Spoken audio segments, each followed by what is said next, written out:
I mean, do we address the elephant in the room? Look, it's strange times. We can't go to work, we can't go to the gym, we can't go out with friends, we can't go to the club, we can't do BJJ, we can't live action roleplay on the subways, we can't stage hugging contests. What can we do? Oh, that's right, practice. For those of us lucky enough to have our health and a place to shed, we can practice. And I'm not sure if you guys noticed this, but a lot of drummers are getting better really fast on Instagram right now.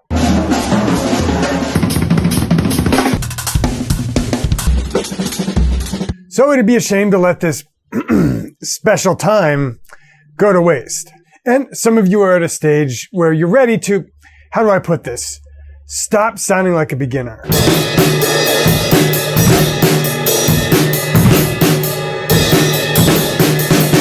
You know what I'm talking about. Or maybe you don't. You're ready to start sounding more like this.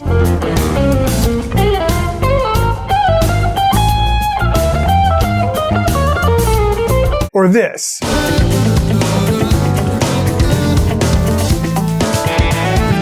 Or this.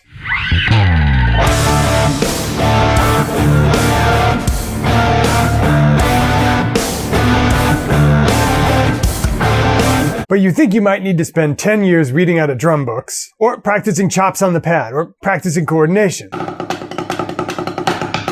As long as you've got at least a little background on the drums, trust me when I say you don't. In fact, I bet I can get you a lot closer to exorcising your inner beginner in just 90 days. And if that sounds like an infomercial, you're darn right.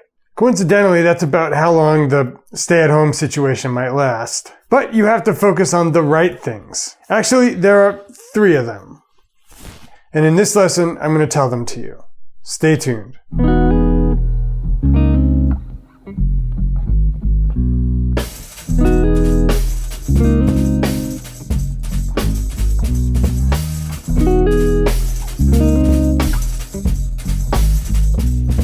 Before we get to the principles, a quick proof of concept. Here's Devin Taylor.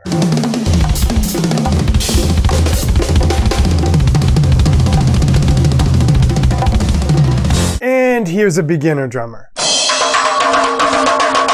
When you think about raising your level at the drums, you might be picturing Devin and think you have to sound like he does to stop being a beginner. Before we get any further, I want to rid you of that illusion. You can sound amazing and make bands sound great and get tons of work. I mean, when this whole thing blows over, without playing any of those chops. Here's Patrick Carney, the drummer for the Black Keys, one of the biggest bands in the world.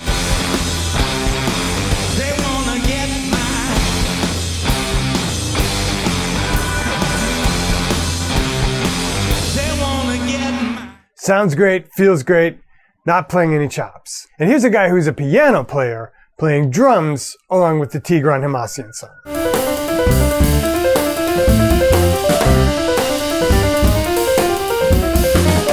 At some point, I'm going to do a whole video on this guy. But the point is, beginner,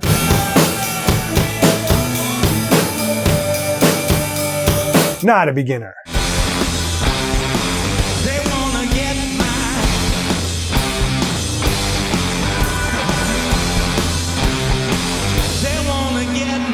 Beginner,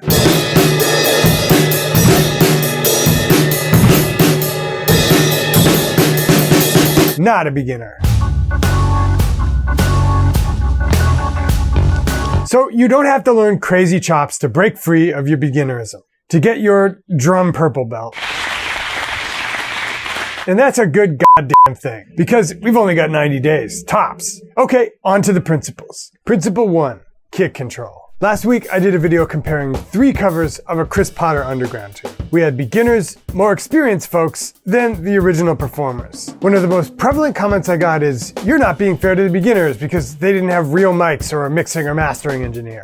I'm sorry, but no. I used to think that way too, but it's wrong. You can tell if somebody's got kick control whether it's an iPhone recording or a fully mastered professional recording. How do we know it's real? The easiest way is to contrast shitty recordings of good players with professional recordings of beginners. Like this recording of a guy pretending to be a beginner at a studio.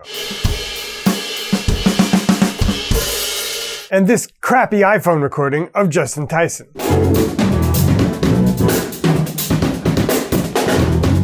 Cool? Okay, let's discuss what it is actually. Kick control just means you're getting all the sounds you intend from the kit, and none of the sounds you don't. Some common examples. Listen to the consistency of the rim shots in this clip from David Kola.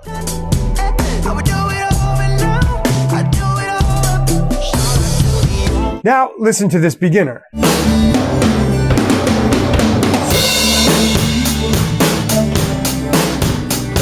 Another element is playing well together with yourself. The extreme example is the Blue Devils drum line.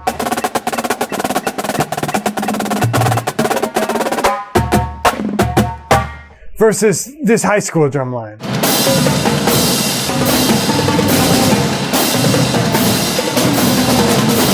But you can also hear it comparing this drummer to this one. And let's remember our benchmark. Does Patrick Carney from the Black Keys have good kick control? Insofar as it helps him play super musically, he does. Does our keyboard player playing the drums have good kick control?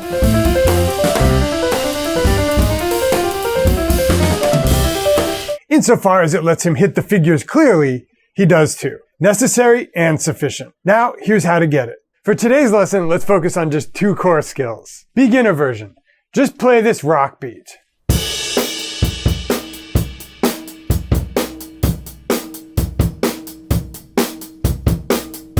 Try to make sure that when your kick is supposed to coincide with your hats, or your hats with your snare, they do. Here's an example of doing it right. 3, 4. And here's how to do it wrong.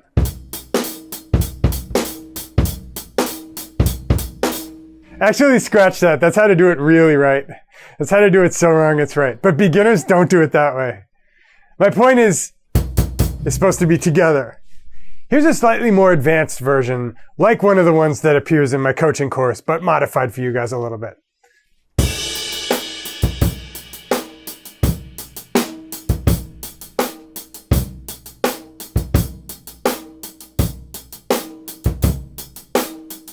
Here, the challenge is going to be playing the kick doubles when you're also playing the doubles with your hand. And people in the coaching course are familiar with that. Now, here's how to get it wrong.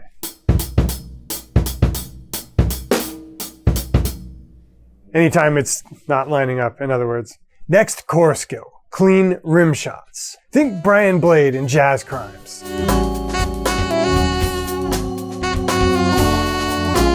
Now, here's how to practice it. First exercise, just focus intently on making the rim shots in the rock beat I already gave you perfect and consistent.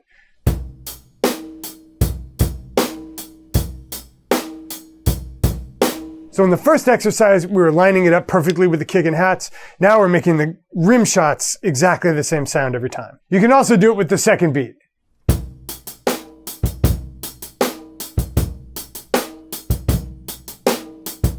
But you can also do broken paradiddles like this. 3, 4.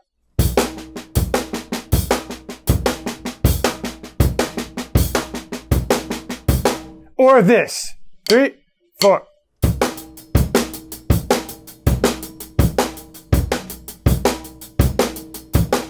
Getting this wrong would mean you were playing inconsistent rim shots like this. 3, 4. Remember, the difference between beginner, as we're defining it, and more advanced doesn't really rely much on coordination. As we've seen, there are coordinated people who have terrible kick control and less coordinated people who have better kick control. Especially because we've only got 90 days, we don't have the luxury of going through the New Breed book. Okay, principle 2. Principle 2, feel. I think by now most drummers understand the importance of time, or timing, as everybody's calling it today. You guys know you should practice with a metronome. You know it's not cool to speed up and slow down, either over the course of a song or within a single bar. I've talked about these items to death and people mostly get it. What's less understood is feel. And I realize I'm gonna have to prove to some of you guys that feel is real, and further that some of you think you understand it, but that you really don't, or don't yet. How do we know it's real? Last week, I gave the contrasting examples of Nate Smith's feel on that Chris Potter Underground tune.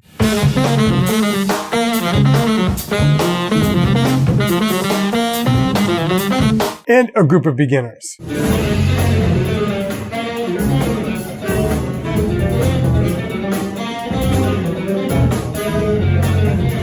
What I know, which you either perceive or eventually will perceive if you continue this journey long enough. And by the way, I only know this from getting it wrong for years and years. And I'm sure you guys will pick it up faster than I did. And some of you have already. Anyway, what I perceive is an invisible spider web, or tension, between the drummer and the other musicians. There's an optimal space between two beats, and when a band is hitting, there's both a collective perception of the right place for a beat and a consensus among the musicians. Here's Nate and company to demonstrate.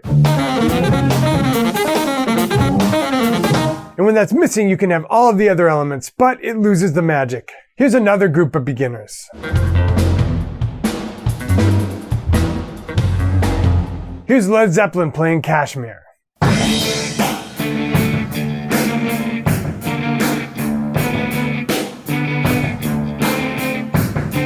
And here's Martin covering it with his group.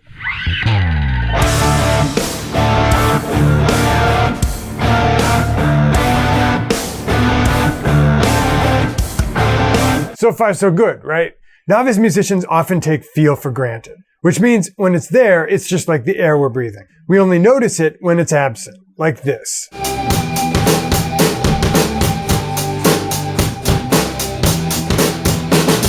Have I proven it's a thing? Next, let's prove all great drummers do it. Okay, maybe not prove, but strongly indicate. Here's Kendrick Scott keeping tension on the line in this clip with Walter Smith III.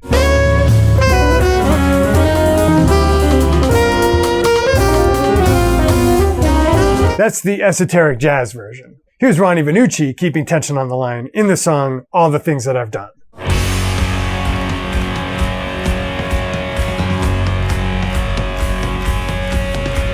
Just for comparison, here's that beginner clip again.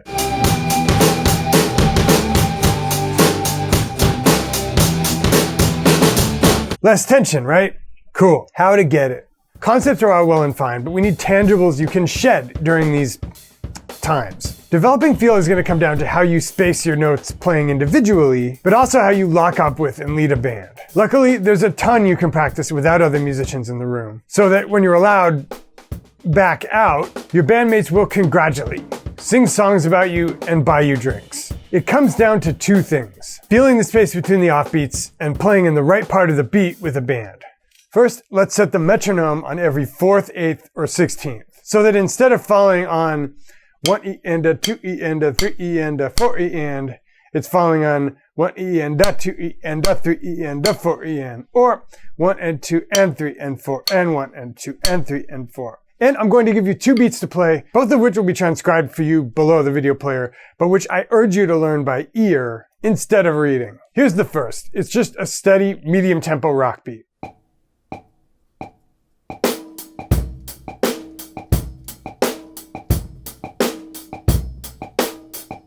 Depending on the drum tuning and what you do with the hats, it can also be funk.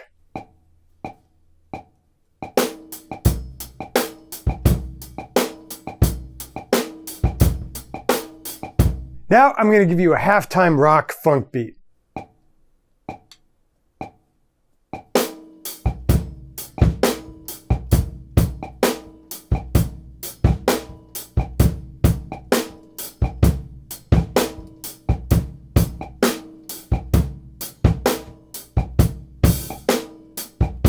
Finally, tom rock beat, of the type Ronnie Vannucci or Will Champion of Coldplay might play.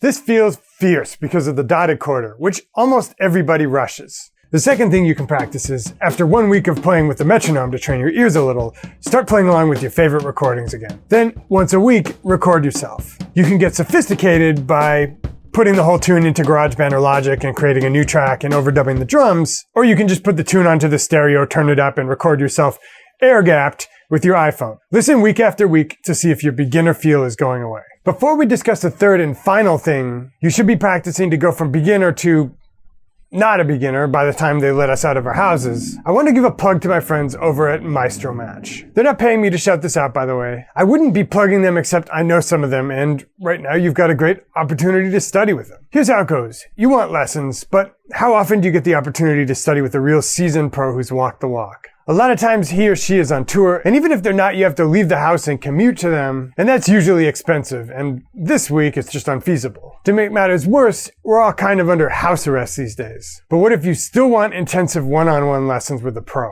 Or what if your kids do? That's where Maestro Match comes in. They make it super easy. They're a curated directory of the best remote teachers in the industry. Like Paul Francis, a drummer I've been a fan of since way back. Or my music school buddy Jordan Young, who's a whiz with technique and the brushes. The founder, Steve Whipple, is an old acquaintance of mine, and he's made sure to curate a list of only the best teachers. There's no middleman. They pick the best teachers in the industry and put you directly in touch with them. When you sign up, you'll not only be helping yourself or your child level up on their instrument, you'll also be helping great musicians make ends meet through this difficult time. Link below. Principle 3, playing what you mean. The most underrated difference between beginners and not beginners is what you might call their drum linguistics. For an analogy, think of Mark Juliana or Justin Tyson like Neil deGrasse Tyson. They've got huge vocabularies and the ability to string complex sentences together without any ums or ahs. Here's Justin playing.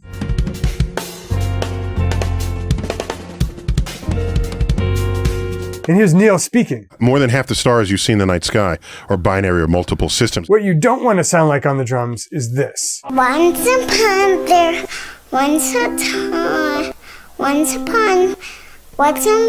a time. But here's the crux. You don't have to sound like either Tyson to speak in complete thoughts. Think of Clint Eastwood. You see, in this world, there's two kinds of people, my friend.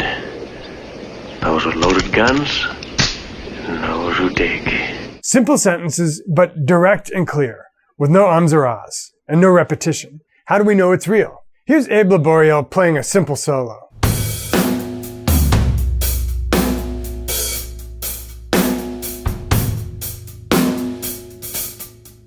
Now, here's a beginner.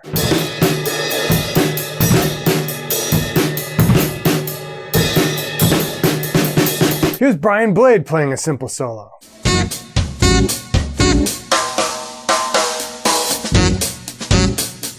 And here's a beginner.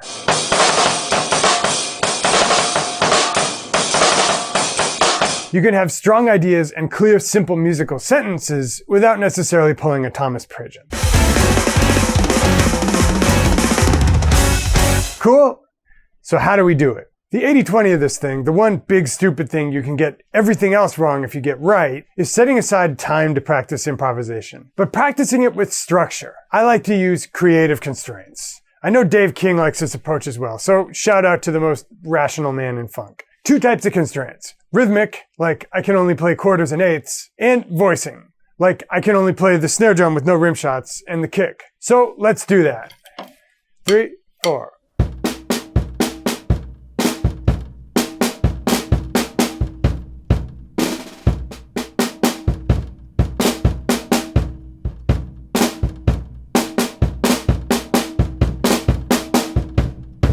Now, let's say we can add triplets. So quarters, eighths, triplets, same surfaces. 3, 4.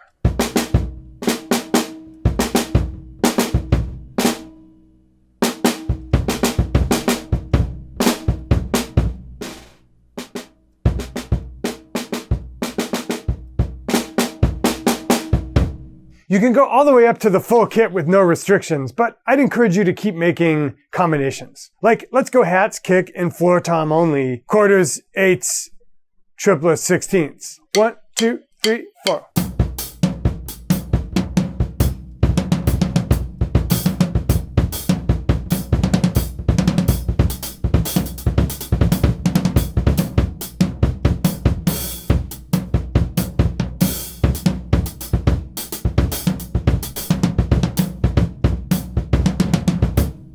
And that's how you get the gig. Don't let this quarantine go to waste. Your drums are just sitting there. Hop on them. And sure, do the crazy coordination stuff if you've got time or if you're already pretty high level. But if you're a beginner, and even if you're more experienced but you just want to bone up on getting solid, you won't go wrong practicing these 3 skills. From beginner to damn functional and fun to play with in just 90 days. So dudes, I hope you've enjoyed the lesson, and if you want to go even deeper with the concepts in this lesson, in particular the 3 foundational skills to get you from beginner to beyond, I recommend my course, the 80/20 coaching course, which we only open a few times a year. But if you want to get on the wait list to hear the next time we're opening it up and get a completely free gateway drug that'll show you what some of my more structured teaching is about, I recommend you click the link below the video player, enter your email in on the next page, and I'll send you 3 videos completely free, which I assert will make your playing better in the next 3 weeks than it's gotten in the last 6 months. Get that 9-week practice sabbatical off on the right foot. Dudes, enjoyed this one. Always have fun. See you again soon with another lesson of the week.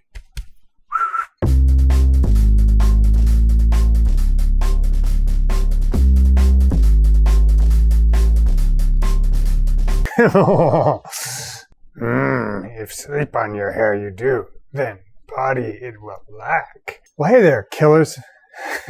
In this world that's made of foam, this is how we metronome. Metronome. Let's wrap. Adios.